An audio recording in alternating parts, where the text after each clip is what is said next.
Qualquer que seja a sua opinião, para Paulo, está claro que essas mulheres efésias precisam estar sob a liderança de Timóteo e obter uma educação teológica adequada. E o objetivo é ajudá-las a crescer para que um dia possam se tornar as ministras de destaque que Paulo menciona em outras cartas, como Febe, Júnias ou Priscila. Paulo continua abordando essa crise na liderança, e ele chama Timóteo para nomear uma equipe pequena e saudável de maridos e pais que irão agir como anciãos ou administradores para a igreja. Esses devem ser homens de caráter e integridade excepcionais e trabalharão ao lado de uma equipe de diáconos. É uma palavra grega que significa servo.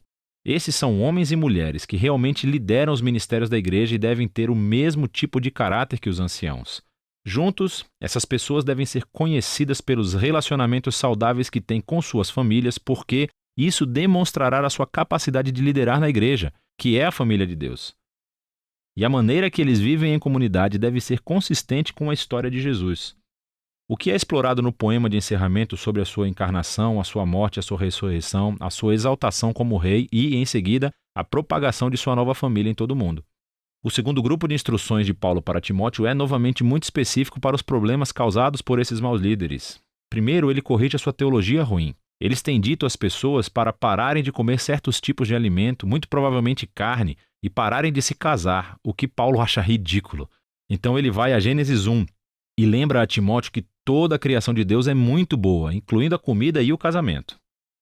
Tudo deve ser recebido com gratidão por aqueles que conhecem e agradecem ao Criador. Paulo então passa a abordar problemas sobre o cuidado da igreja com as viúvas. O que estava acontecendo é que esse ministério muito importante estava sendo usurpado pelas viúvas mais jovens e ricas, provavelmente as mesmas mulheres problemáticas do capítulo 2. Elas se inscreveram para o apoio da igreja, mas depois passavam seus dias dormindo com outros homens, espalhando fofocas e prejudicando a reputação da igreja na cidade. Paulo não tolera isso. Ele diz que somente as viúvas mais velhas, que não têm qualquer outro suporte familiar, qualificam. Essas a igreja deve mostrar o amor e a generosidade de Jesus. Paulo então aborda problemas que existem entre alguns homens mais velhos na igreja, e Timóteo deve respeitar a idade deles, mas não o seu mau comportamento, que parece estar relacionado com o álcool.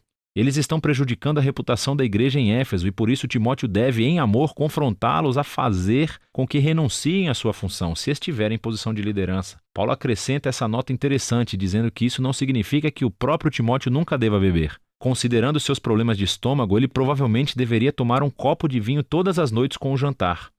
Paulo então aborda um problema entre os escravos cristãos. Alguns deles estavam desrespeitando seus mestres cristãos. O evangelho cria igualdade entre os seguidores de Jesus.